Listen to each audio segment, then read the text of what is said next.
and then across the southwest as well. But for many, it will turn drier.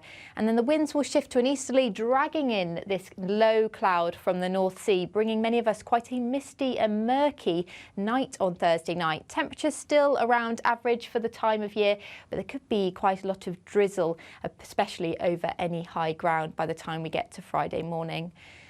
The cloud will burn back across western areas in particular, so for much of Wales, the southwest and Northern Ireland too, we'll see a good amount of sunshine from the word go on Friday.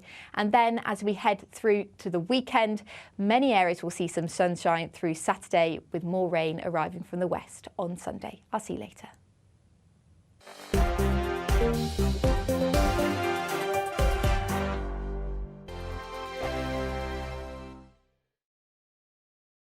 I joined GB News because I was sick and tired of not hearing my views being represented, not just mine, but so many people that I knew and spoke to. I just couldn't get my voice out there. I couldn't say anything, I couldn't do anything. Whatever the narrative was, I kind of had to follow it. GB News is there to provide a voice for those who have been ignored by the establishment media. We think different things, we've got a different style. GB News is here to be optimistic and positive about the future. It's real kind of dynamic and flowing, with the audience very much at the heart of it, like a big family.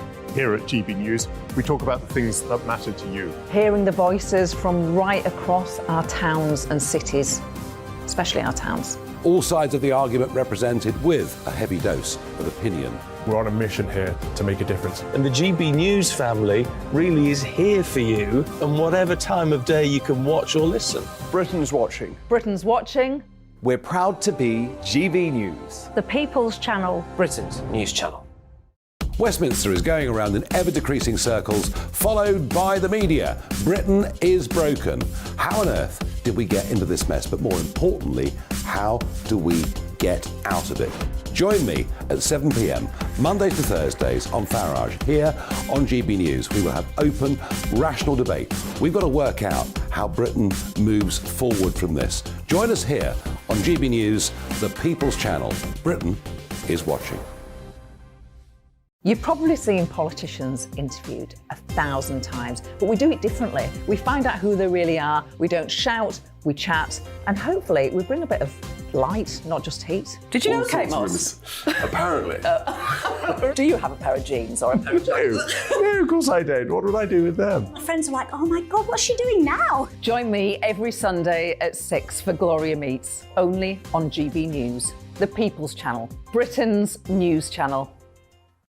I'm Jacob Rees-Mogg, the Member of Parliament for North East Somerset and a former government minister. For years, I've walked the corridors of power in both Westminster and the City of London. We need to have the arguments, the discussions on how we make it better. Crop failures, famine, war, suffering on a scale completely unimaginable. We are putting the cart before the horse. As Charles I said at the scaffold, he was the true defender of liberty. Yeah, I've completely derailed the conversation. Join me Monday to Thursday at 8 p.m. on GB News, Britain's news channel.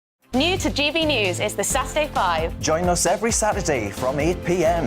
as we debate the week's stories. Right, folks, that was a spicy one, wasn't it? With us four, plus a special guest. Sometimes she has to stick her foot in it. Sometimes she has to say things as they are. Sometimes I think we should keep the refugees and send the pensioners to Rwanda. Then we'd be in a much better state. Well, Benjamin, that is... The Saturday 5. Saturday nights from 8. Only on GB News, the People's Channel. Britain's news channel.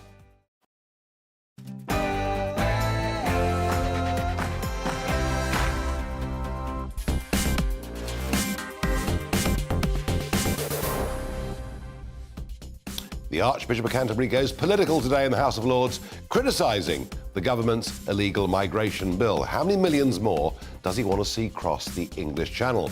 As Donald Trump receives a conviction in a civil court in New York for sexual assault, we ask, how much damage will this or will this not do to his campaign?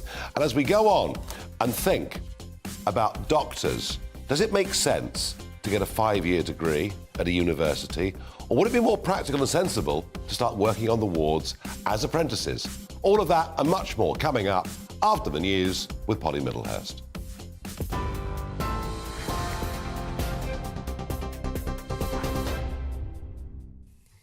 Nigel, thank you. Good evening. The top story on GB News tonight. Jacob Rees-Mogg has criticised the Prime Minister over scrapping plans to remove thousands of European Union laws. The former Cabinet Minister says Rishi Sunak has shredded his own promise after he U-turned on a pledge to eliminate them all by the end of the year.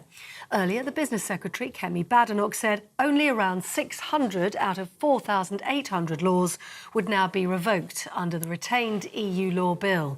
That's due, she said, to the risks of legal uncertainty if they were automatically scrapped. Well, as you've been hearing, the Archbishop of Canterbury has condemned the government's illegal migration bill in a rare intervention in the House of Lords. The controversial legislation aims to detain and promptly remove migrants who arrive in the UK in small boats.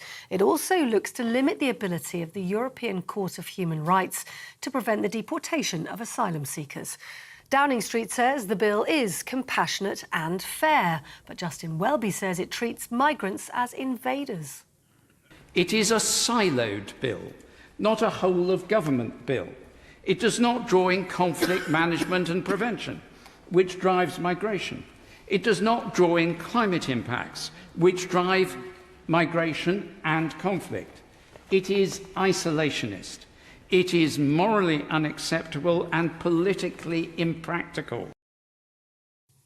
Well, in other news today, interest rates are now expected to rise again this week as inflation remains high. That's according to some economists. Experts are believing that the base rate will rise by 0.25% to 4.5%. That would be the 12th consecutive rise by the central bank and mark the highest level since 2008. Any rise will make loans and mortgages more expensive. Members of the Public and Commercial Services Union have voted to renew their mandate to keep taking industrial action for the next 6 months. The decision comes as other civil servants belonging to the Prospect Union began a new walkout in their long-running dispute over pay, jobs and redundancy terms. And that follows the government's 4.5% pay rise offer, which the union said would further erode living standards. And finally, the publisher of the Mirror newspaper has unreservedly apologised to the Duke of Sussex for unlawful information gathering. At the start of a High Court trial over alleged phone hacking, Mirror Group newspapers admitted Prince Harry's legal challenge warranted compensation. The tabloid newspaper also promised behaviour would never be repeated. Other high-profile claimants involved in the trial include former Girls Aloud singer Cheryl, the estate of George Michael and the footballer Ian Wright. You're up to date on TV, online, DAB+ radio and the TuneIn app. This is GB News, Britain's news channel.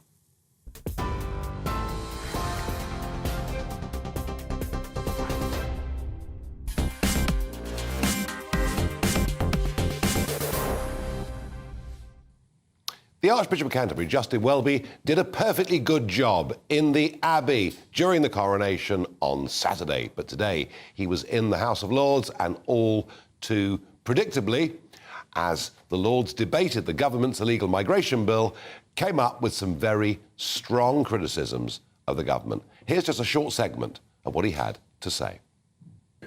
It ignores the reality that migration must be engaged with at source, as well as in the Channel, as if we, as a country, were unrelated to the rest of the world.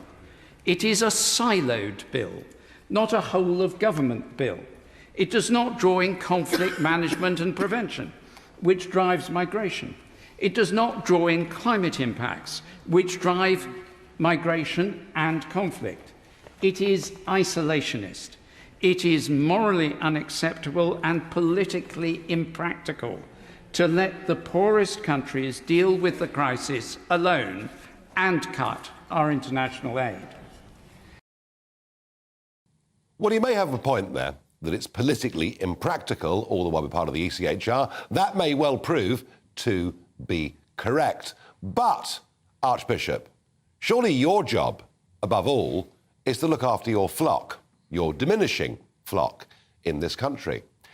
And when they can't get access to GP appointments, when they can't actually manage to see their kids get on the housing ladder, or if their kids want to rent, paying ever-increasing prices, when they see their journeys to and from work more difficult because of more traffic on the roads, Archbishop, it's down to a population explosion that is actually making the quality of life in this country of people poorer.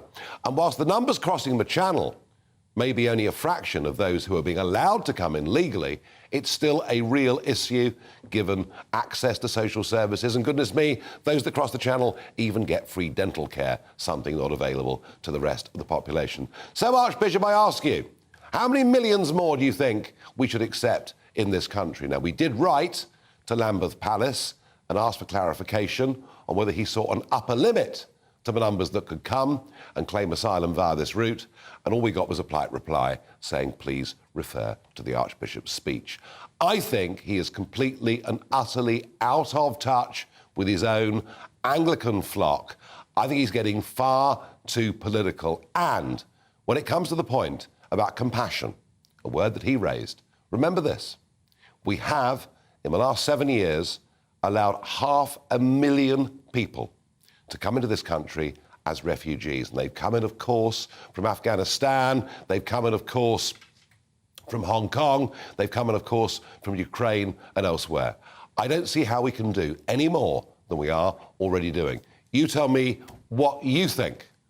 Is he right? Is he wrong? Farage at gbnews.uk.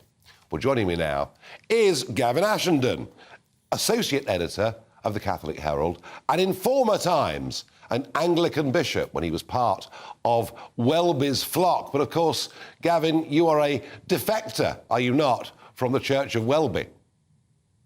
I'm afraid I am. I'm a conscientious objector and also a defector, because the Church of Welby has become more and more political, more and more left-wing, more and more woke. And the problem with the Archbishop's speech was he was using all the language and all the ideology of a left-wing politician. And the reason that matters is that he doesn't appear to understand his job, his role. His role is to be a pastor for all his flock. Yep. And one of the absolute basic tenets of that is you don't take political positions, because your flock is going to comprise of people on the left, in the middle, on the right, and those who don't know. And therefore, if you take a political position, you immediately exclude anybody who doesn't share your politics from your pastoral care. You stop being Archbishop. And effectively, by speaking like this in the House of Lords, he no longer functions as an Archbishop offering pastoral care across the political boundaries. No, I feel that way about him too. And yet, I mean, he sees this as a moral dimension. He seems to think that as many fit young men between 18 and 30 who want to cross the English Channel in inflatable dinghies via, of course, criminal trafficking gangs, he seems to think we have a moral responsibility to accept all of these people. But the problem with morality, Nigel, is it's complex. I mean, it's incredibly complex. Not only is it complex in terms of weighing up the different claims on our morality, as you did earlier, but in terms of the outcome of people's actions, it's enormously difficult to know what happens if you take a particular course, what the outcomes are. There's always the law of unintended consequences.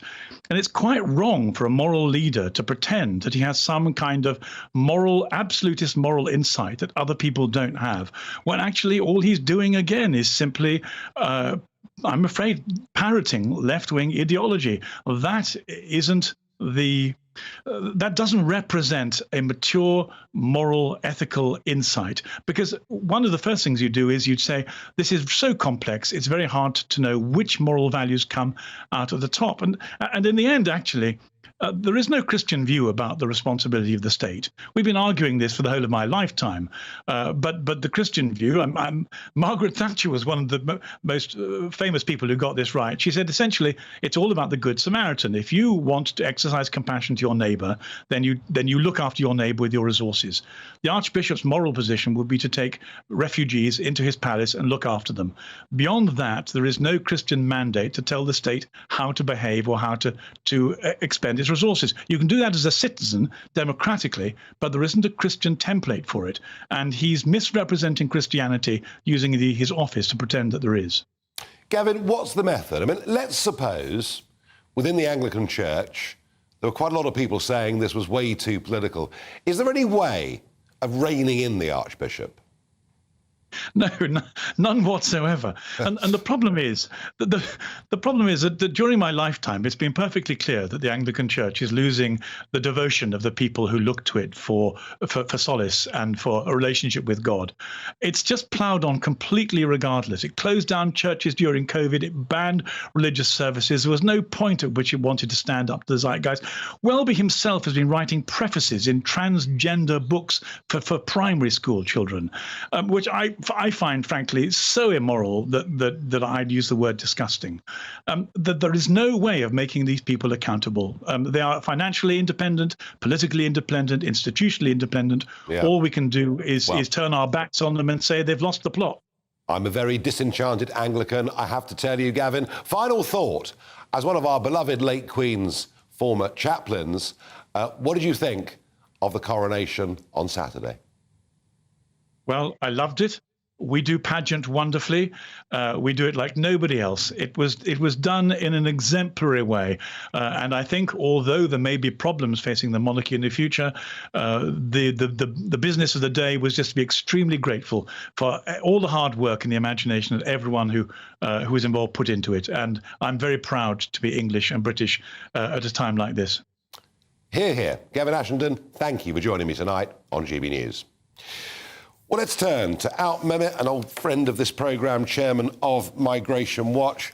One of the problems, Alp, that your organisation faces, and I do too, is that if we're critical of those that cross the English Channel in dinghies, somehow we've got the establishment, and perhaps the Archbishop is the epitome, in many ways, of the establishment, questioning our morality, questioning our motives, that basically he's on the side of virtue and you're a very bad person. Well, far be it to judge myself as to whether I'm a good or bad person. See what I'm saying about the debate? I do, Nigel. And I have to say that I found what His Grace said to a degree morally reprehensible. Go on. Why does he think that actually justifying and effectively encouraging those who come to this country illegally against the wishes of the vast majority of people in this country who want it to stop? It's costly and it's unfair. Are you suggesting that the Archbishop of Canterbury is, in effect, encouraging the traffickers to carry on with their trade? Effectively, that's precisely what's happening. That is precisely what it's doing. It's encouraging people to say, to come over here because it's okay. It's morally okay to do that, so go ahead and do it. That is wrong, and the vast majority of people in this country think it's wrong. And as for, you mentioned at the top of the programme that 450,000 people have come here, 500,000 people have come over the last 6-7 years. As refugees. As refugees. Yeah. Do you know that we have also, in 2021, we accepted nearly 5 times more directly resettled people in this country than the whole of the EU put together. They took in You'll never hear that on the BBC, folks. Never, ever on the BBC will you hear that. You won't. It was 22. In fact, we didn't hear. We heard the opposite from Mr. Lineker, but we'll let that slide for the time being. We accepted 105,000 people, over nearly 105,500 people into this country, directly resettled. So what planet is His Grace on, frankly? Well, no, what I would suggest to him is, Your Grace, please stop engaging with the virtue signalling world of woke and engage with reality. Moving on. It's all going to be OK, though, because Rishi's going to stop the boats. Well, we'll have to wait and see, won't we? I'm not sure that that's going to happen. But first of all, let me just say that I think that Suella Braverman really does mean it. She wants to do that. Clear. I'm not sure that she's getting all the support that she needs from the whole of Whitehall, including Number 10, I have to say. I don't know, but that's the way I sense things are going. Whether the boats will stop... Look, the only thing that will stop those boats is if, on arrival, all those coming in illegally actually get detained, dealt with quickly, and removed. And that's not going to happen. Which this legislation that was being objected to by the Archbishop of Canterbury, it does say in this legislation that's what they intend to do. Well, that's what they intend to do. And if that's what's going to happen, great. You and I would welcome that. Whether it does or not, I'm not sure. One thing I would slightly disagree with you on, Nigel, I think that we probably should be pulling out of the ECHR now. No question. It's just wrong for the time. It's not fit for purpose. We don't disagree on that. No, we don't disagree on that. What I think I disagree with you on is the fact that that would effectively stop the boats coming. It won't. No. The push factors and the pull factors are far too great. I've never said on its own leaving ECHR would stop the boats, any more than I said leaving the EU would make us richer, but it would. It will, eventually. But it would take away barriers to it. Final thought, very quickly, Alp, if I may.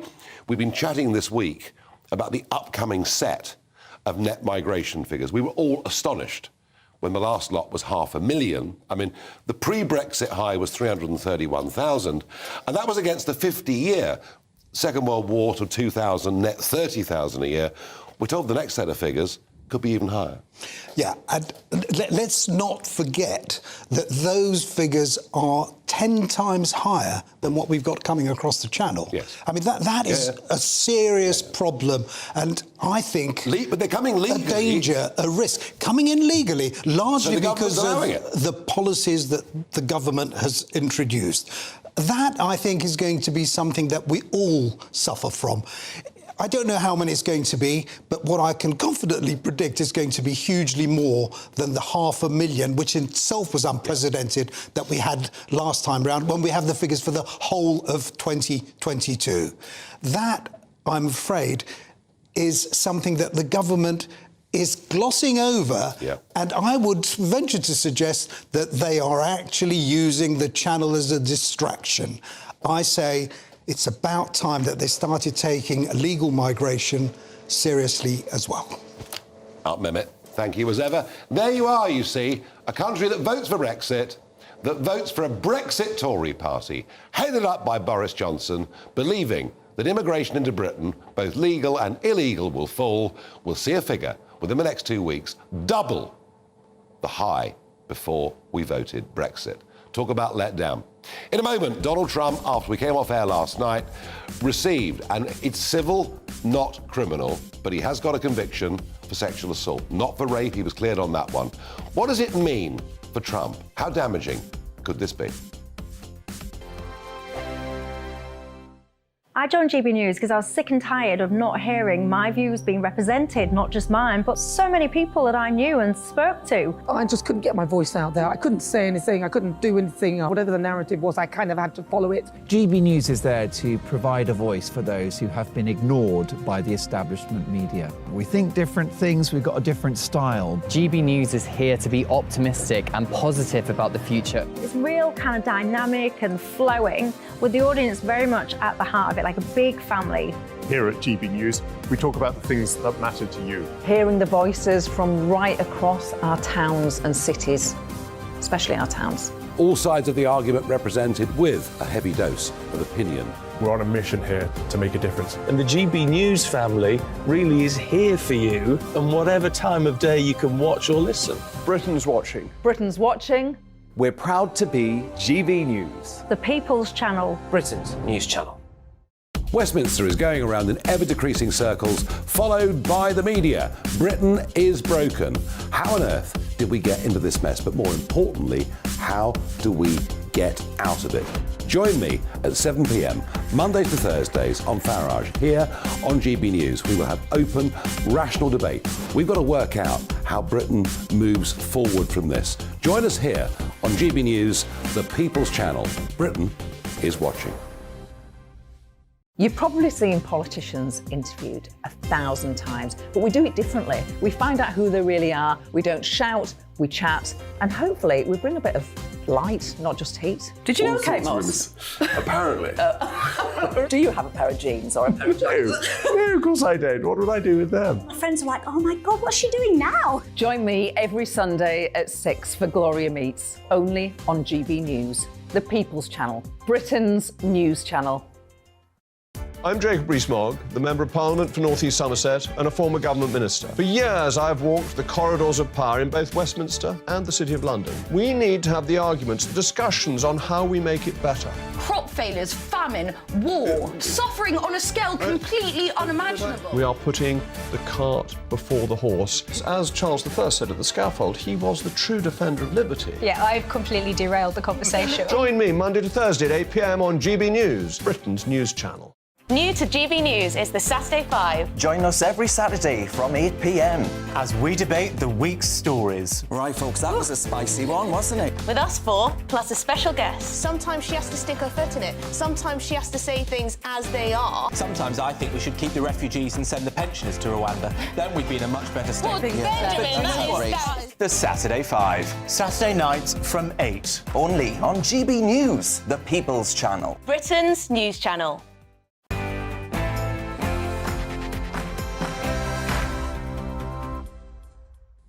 Well, a fair bit of reaction to Justin Welby, the Archbishop of Canterbury, getting up in the House of Lords today and condemning the government's illegal migration bill. Jones says the Archbishop should keep his nose out.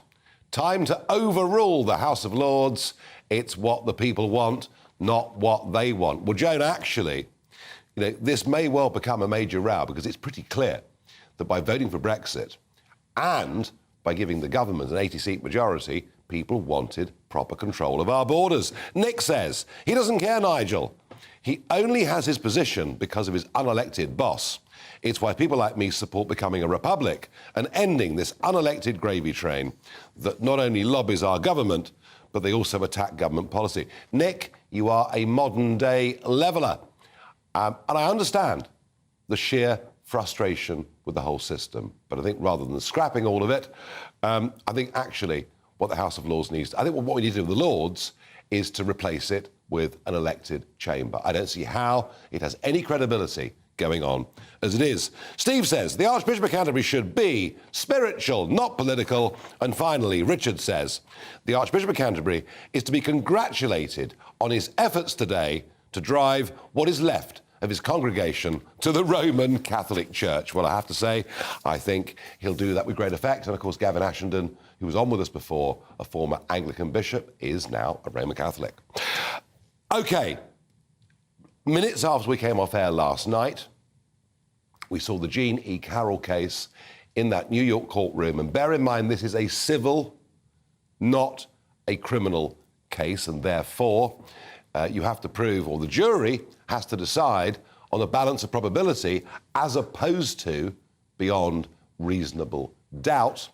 And Trump was cleared of a rape claim that had been made against him, but found guilty of sexual assault. So it is, even though it's a civil court, a pretty serious situation. What does it all mean for his campaign, for his run to attempt to be the 47th president of the USA? Or is it a situation that so much of America now just thinks the courts, the judiciary, have become so politicised that no one, or at least half the country, don't respect their judgments? Well, I'm joined down the line from the Sunshine State of Florida by Kash Patel, attorney and former Chief of Staff to acting US Secretary of Defense when Trump was in the White House. Kash, welcome to the programme. First things first, were you shocked and surprised that the former president, has received a sexual assault conviction? It's great to be with you. Thanks for having me, Nigel. And no, not at all. I talked to the president at length yesterday. This was not something that was a surprise to any of us. And as you pointed out, if this was a singular instance of the judicial process carrying out a conviction or held a culpability statement like this, then it would be something to focus on. But I think what Donald Trump has shown the world, and particularly Americans, is that there's a two-tier system of justice, not just criminally now, but civilly. And if you cannot receive a fair trial or a judicial proceeding, it's not that Donald Trump's the target. It's that you're next. And what he means by that is your neighbors, your parents, based on your political orientation. And so far gone is the universal rule of law that we have a bifurcation in our system of justice. And as a former federal prosecutor and public defender who did both sides of the aisle, you want one system of justice. You don't want a selective system of justice. So I think that's why he won't be impacted in the polls negatively. It's extraordinary, isn't it? I mean, when the Founding Fathers, and when you broke away from us and George III and all of that, and your Constitution, your brilliant document, was written by the Founding Fathers, you set up your judicial system based on our common law system. We today in this country, very rarely, is there public debate about jury decisions that are made in courts. Occasionally, but very rarely. We, for 95% of the time, trust the independence of our judicial system. What has America done to corrupt that common law system? Because I find it, I mean, when you think about it, Cash, here's America, the leader of the free world, and half the country don't take that judgment yesterday, don't take that decision yesterday seriously. This is a very bad place America's in. You're absolutely right. The destruction of our due process rights and Constitution is shocking. And we are in a position where America right now cannot lecture the rest of the world on judicial principles and values because our system has been eroded over time. And you ask what caused that? What prompted that? It took about 7-8 years worth of work and erosion that started with Donald Trump coming down the escalator in 2015. And when you go back and stitch things together like Russiagate, which I was a chief investigator of, or impeachment 1, impeachment 2, classified docs, etc. And you fast forward to the New York criminal case where Donald Trump is currently being prosecuted and the civil case that we're discussing right now, you have so many more Americans paying attention and asking, why was this type of surveillance conducted? Why is the law being applied unequally? And why are judges in on it? You're right. 10 years ago, I was all in on the judicial system. I was its champion. And like you said, 95% of Americans used to be like that. Yeah. But we have seen over time, and Donald Trump being just the target has shown Americans it's not a right-wing conspiracy. This is happening, and he is showing the world that it's happening in 2023 America. I think you're right.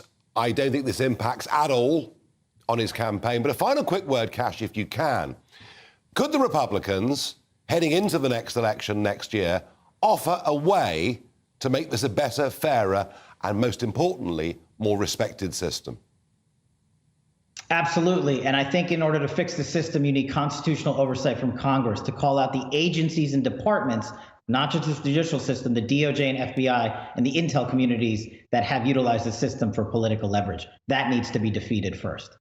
It really does. Cash, thank you very much indeed for coming on and being a great witness. Thank you. In a moment, we'll talk about the Liberal Democrats. They had a fantastic day last Thursday. Keir Starmer refuses to rule out a coalition. But have they got it right by saying we would only do a deal with Labour and not the Conservatives? Have they potentially diminished their own influence? All of that in just a moment. I joined GB News because I was sick and tired of not hearing my views being represented, not just mine, but so many people that I knew and spoke to. I just couldn't get my voice out there. I couldn't say anything. I couldn't do anything. Whatever the narrative was, I kind of had to follow it. GB News is there to provide a voice for those who have been ignored by the establishment media. We think different things, we've got a different style. GB News is here to be optimistic and positive about the future. It's real kind of dynamic and flowing, with the audience very much at the heart of it, like a big family. Here at GB News, we talk about the things that matter to you. Hearing the voices from right across our towns and cities, especially our towns. All sides of the argument represented with a heavy dose of opinion. We're on a mission here to make a difference. And the GB News family really is here for you, and whatever time of day you can watch or listen. Britain's watching. Britain's watching. We're proud to be GB News. The People's Channel. Britain's news channel. Westminster is going around in ever-decreasing circles, followed by the media. Britain is broken. How on earth did we get into this mess? But more importantly, how do we get out of it? Join me at 7 p.m, Mondays to Thursdays on Farage. Here on GB News, we will have open, rational debate. We've got to work out how Britain moves forward from this. Join us here on GB News, the People's Channel. Britain is watching. You've probably seen politicians interviewed 1,000 times, but we do it differently. We find out who they really are, we don't shout, we chat, and hopefully we bring a bit of light, not just heat. Did you know Kate Moss? Apparently. Do you have a pair of jeans or a pair of jeans? No, of course I don't. What would I do with them? My friends are like, oh my God, what's she doing now? Join me every Sunday at 6 for Gloria Meets, only on GB News, the People's Channel, Britain's news channel. I'm Jacob Rees-Mogg, the Member of Parliament for North East Somerset and a former government minister. For years, I've walked the corridors of power in both Westminster and the City of London. We need to have the arguments, the discussions on how we make it better. Crop failures, famine, war, suffering on a scale completely unimaginable. We are putting the cart before the horse. As Charles I said at the scaffold, he was the true defender of liberty. Yeah, I've completely derailed the conversation. Join me Monday to Thursday at 8 p.m. on GB News, Britain's news channel. New to GB News is the Saturday 5. Join us every Saturday from 8 p.m. as we debate the week's stories. Right, folks, that was a spicy one, wasn't it? With us four, plus a special guest. Sometimes she has to stick her foot in it. Sometimes she has to say things as they are. Sometimes I think we should keep the refugees and send the pensioners to Rwanda. Then we'd be in a much better state. Well, Benjamin, that is... The Saturday 5. Saturday nights from 8. Only on GB News, the People's Channel. Britain's news channel.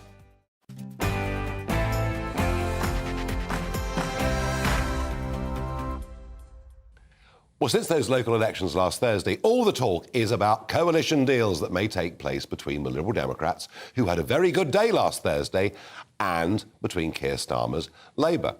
I have to say, my interpretation of those results is different.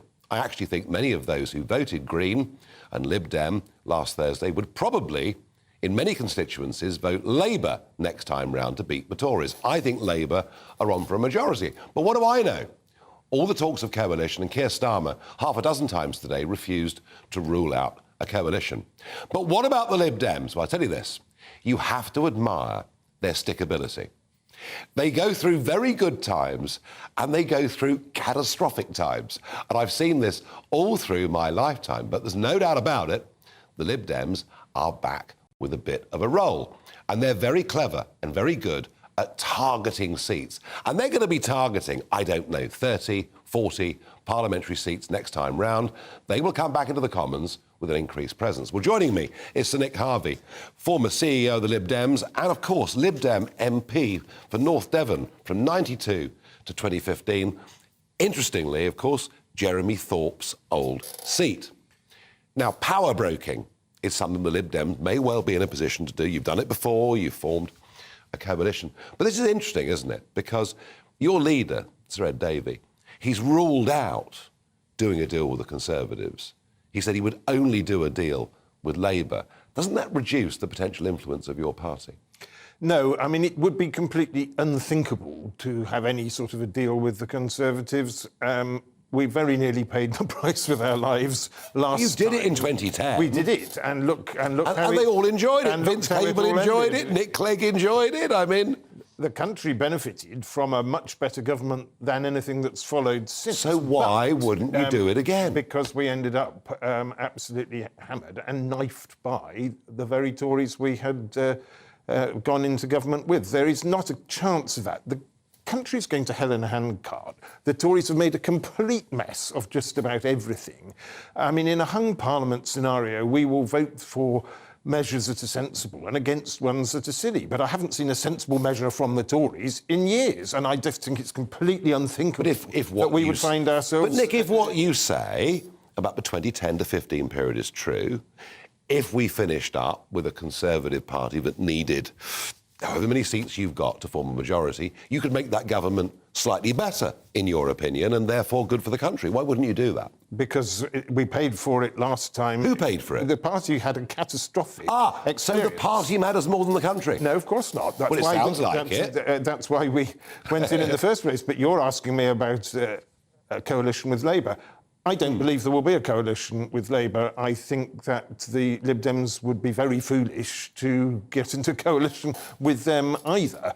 But I think if Keir Starmer were to pull up just short of the majority, Ed Davies made it clear that he's at the other end of the phone. If they've got some sensible measures, then they can give us a call. And I think we would support sensible measures and oppose silly ones. But I don't think that making a deal would be a very good idea, because if we keep our powder dry and take each measure as it comes, then for the full 5 years we are at the very heart of the... I mean, yes. I mean, you'd hold the government to ransom, I suppose. No, not to ransom. And we'd have a very unstable system.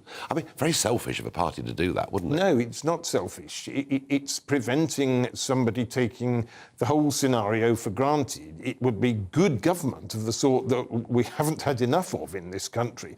I mean, look at the state of things. The health service is falling to pieces. I agree. Court systems ground to a halt, social care's destroyed, the economy's flatlining, cost of living crisis. If the Lib Dems sign some blank cheque to anybody in a hung parliament scenario, yes, we get a little bit of influence at that point in time, and then it's gone. Whereas if we take each measure as it comes, we can have some real positive influence for a full 5-year period. If there was a deal of some kind to be done, what do you think should be the Liberal Democrats' #1 priority? Should it be getting closer back towards European Union membership, or should it be a modernisation, a change to our voting system, namely PR?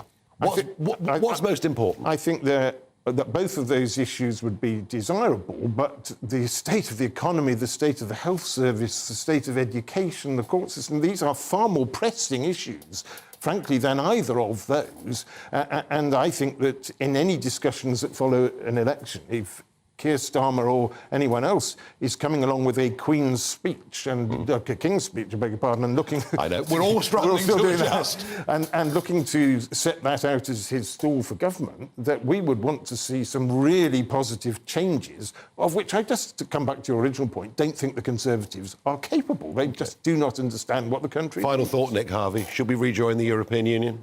One day, but whether I'll be around to see it, I don't know. But I clearly hope my children or grandchildren will be. We should be at the heart of Europe. Don't worry, there won't be an EU by then. It will all fall to the pieces. Nick Harvey, thank you. Well, interesting. Interesting, isn't it? You know, this kind of shadow boxing, I suspect, between Labour and the Lib Dems will go on for a long time. But Nick Harvey says, no, don't do that. Work on a case-by-case basis. Gosh, that would be unstable but very interesting form of government. Now, a couple of what the Farages before we move on to the next section. Bristol have decided that they will follow the lead from Sadiq Khan, and they're going to extend their low-traffic neighbourhoods, and it's going to be a very, very big scheme with the installation of 12 modal filters and pocket parks. And all of this as we learn that in the London borough of Southwark, the price of parking permits has gone up by 400%. The war on the motorist is continuing in our cities. You're all to get out there and ride your bicycles. One that we have talked about was Bud Light. You remember what happened? Yep. Dylan Mulvaney, the transgender social media influencer, was advertising Bud Light, and it appears that regular buyers of Bud Light thought that this was going to be the centrepiece of Bud Light hereafter.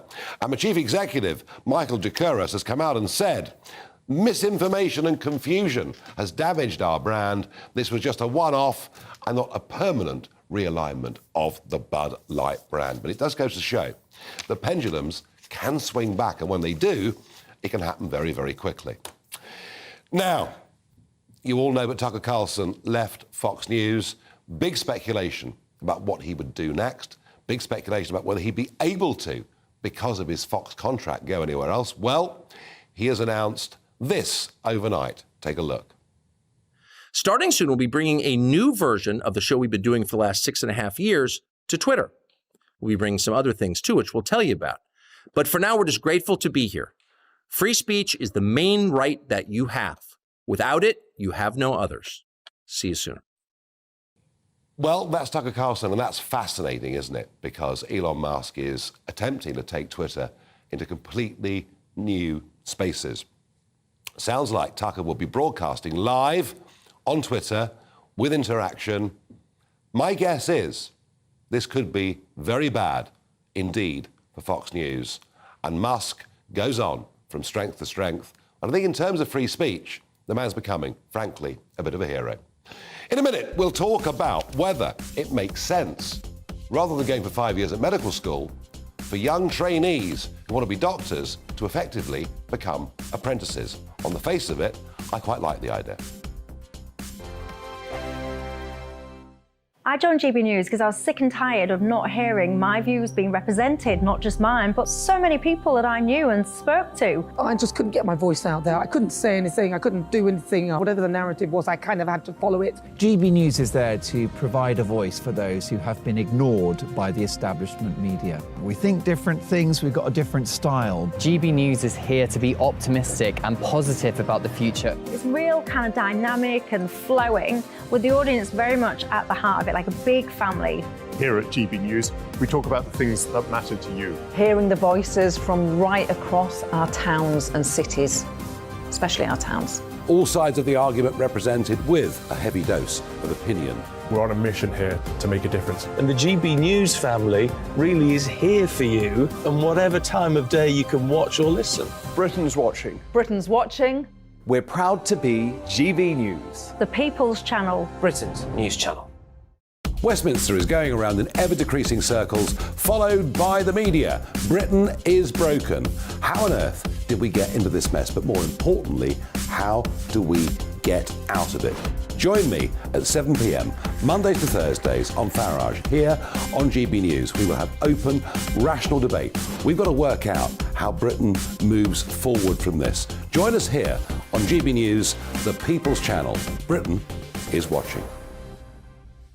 You've probably seen politicians interviewed 1,000 times, but we do it differently. We find out who they really are, we don't shout, we chat, and hopefully we bring a bit of light, not just heat. Did you know Kate Moss? Apparently. Do you have a pair of jeans or a pair of jeans? No, of course I don't. What would I do with them? My friends are like, oh my God, what's she doing now? Join me every Sunday at 6 for Gloria Meets, only on GB News, the People's Channel, Britain's news channel. I'm Jacob Rees-Mogg, the Member of Parliament for North East Somerset and a former government minister. For years, I've walked the corridors of power in both Westminster and the City of London. We need to have the arguments, the discussions on how we make it better. Crop failures, famine, war, suffering on a scale completely unimaginable. We are putting the cart before the horse. As Charles I said at the scaffold, he was the true defender of liberty. Yeah, I've completely derailed the conversation. Join me Monday to Thursday at 8 p.m. on GB News, Britain's news channel. New to GB News is the Saturday 5. Join us every Saturday from 8 p.m. as we debate the week's stories. Right, folks, that was a spicy one, wasn't it? With us four, plus a special guest. Sometimes she has to stick her foot in it. Sometimes she has to say things as they are. Sometimes I think we should keep the refugees and send the pensioners to Rwanda. Then we'd be in a much better state. Well, Benjamin, that is... The Saturday 5. Saturday nights from 8. Only on GB News, the People's Channel. Britain's news channel.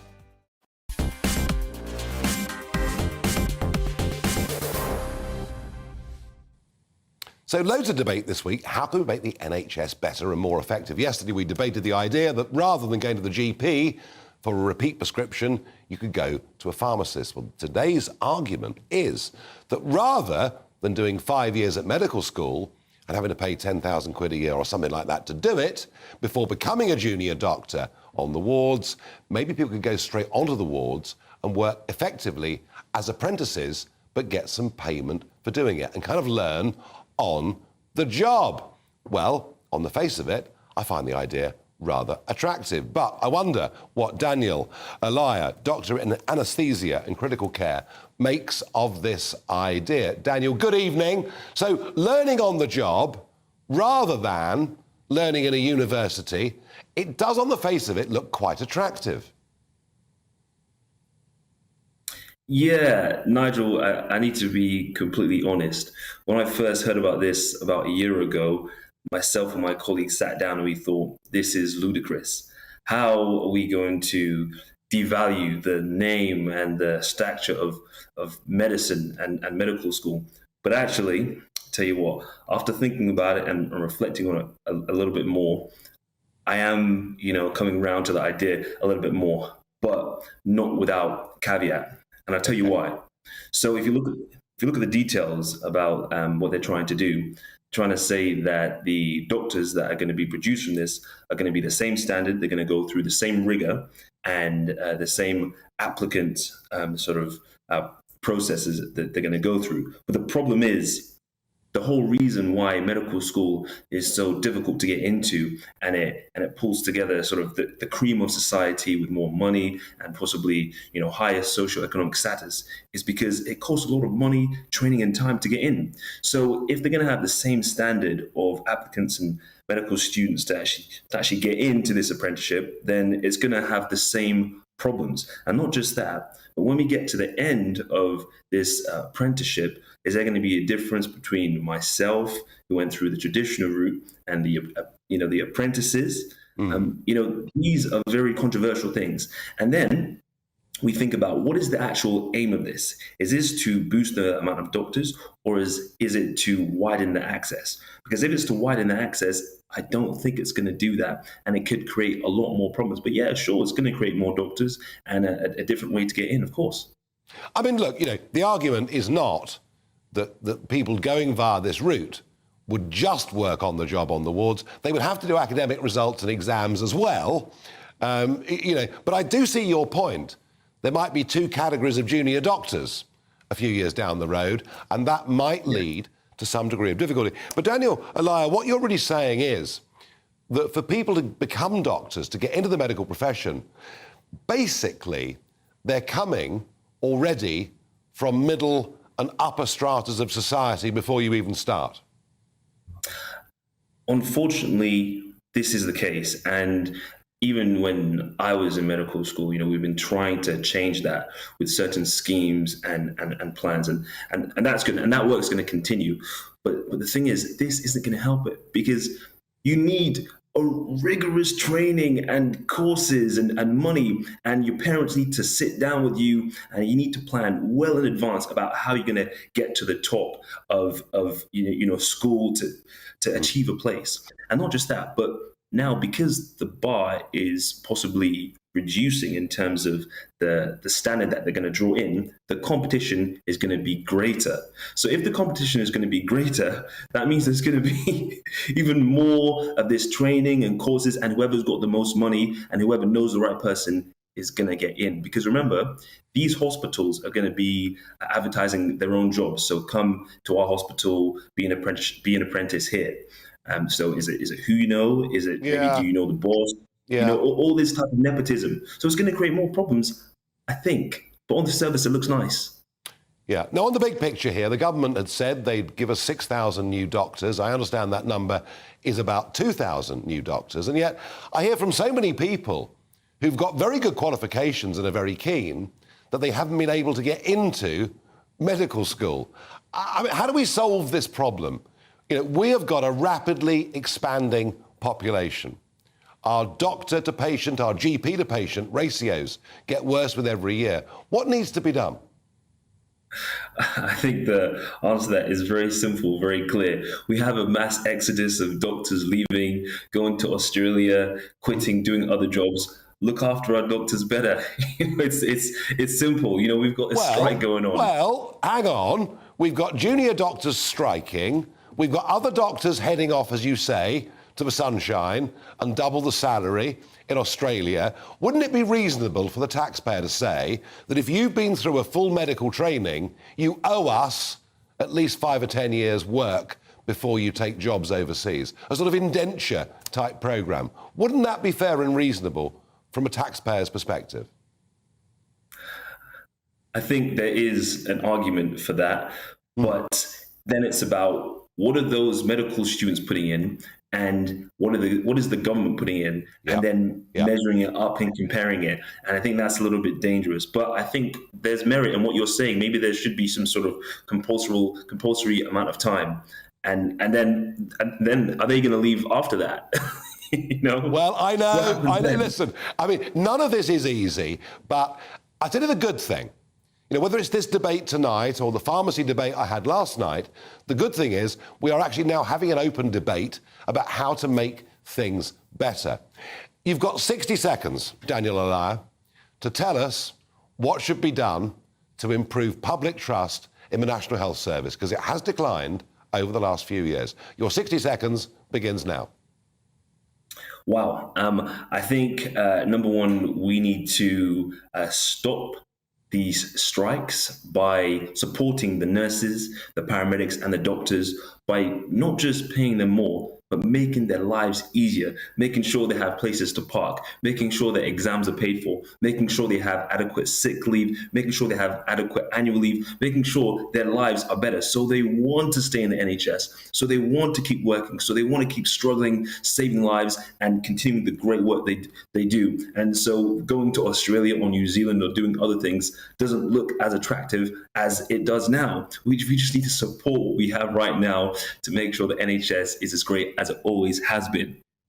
Well done, within time. Sorry for putting you on the spot like that. It was a bit unfair of me, but thanks for coming on. And we'll speak again over the coming months as this debate develops. Now, all week I've been telling you about these television and radio awards and the fact that I've been nominated. I'm on the list of runners and riders for a prize. Well, we had our worries the other day because the tric.org.uk, the website on which you vote, crashed. And lots of Faragistas were furious. They were talking about rigged elections, stolen elections. We were assured by Trick yesterday the website was up and running, and all day today it's been great. Sorry to report that the website has crashed yet again this evening. Voting closes at 5 o'clock on Friday. If you'd like to see me turn up at the Lovey's Liberal Lefty Backslapping dinner, please vote for me. Let's do a couple of quick barrage the Farages. Lisa from High Wycombe has a question for me. Hi Nigel, I'm Lisa. I would like to know why it's taken so long for me to be housed. I'm in a 2-bedroom house with a boy and a girl, aged 14 and 10, both disabled, and I cannot get a bigger property bid in with the local authority. Lisa, very simply, we have a massive population crisis caused, 85% of it, by government immigration policies since the year 2000, and nobody wants to own up and admit to it. Simple as that. Let's go to Frederick from Chelmsford. My question to you concerns Donald Trump.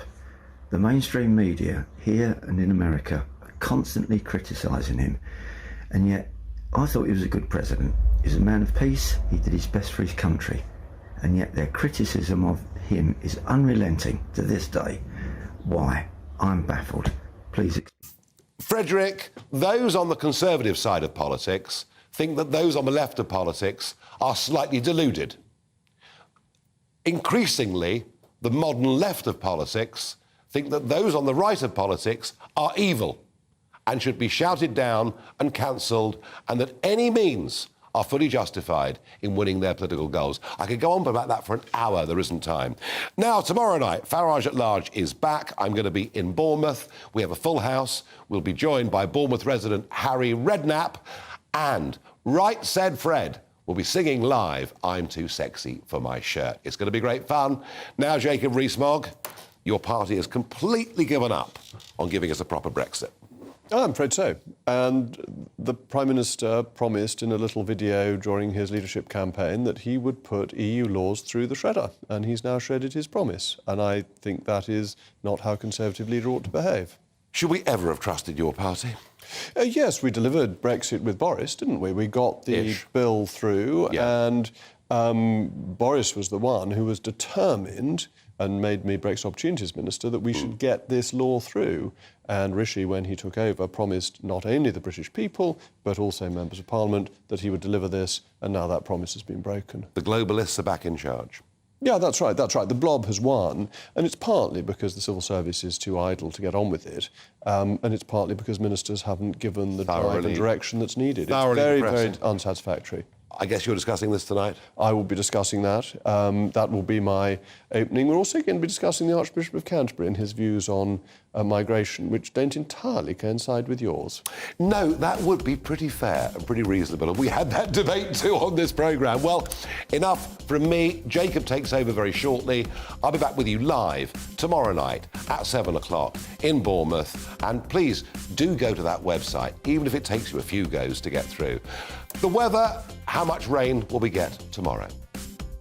Good evening and welcome to your latest GB News weather update with me, Annie Shuttleworth from the Met Office.